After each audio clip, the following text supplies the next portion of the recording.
SM Baguio kagabi ang Don Bell.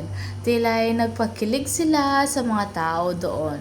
At nung papunta nga sila at nakita nga ni Donnie na natapilok si Bell at agad naman niyang sinabi na be careful. Dating talaga kay Bell ay talagang alam na alam niya ang mga nangyayari.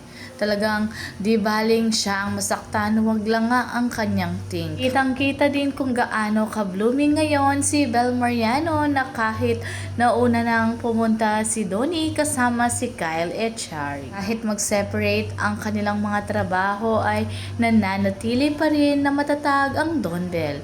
Kaya sabi nga ng mga netizen ay maniwala tayo sa dalawa. Never nga silang magkukunwari, wika nga noon ng tatay ni Donnie, kung ano ang nakikita nyo, totoong totoo ang kanilang pagkakaibigan. Na naman sa dalawa na parang wala naman awayan na naganap dahil napaka-blooming nila.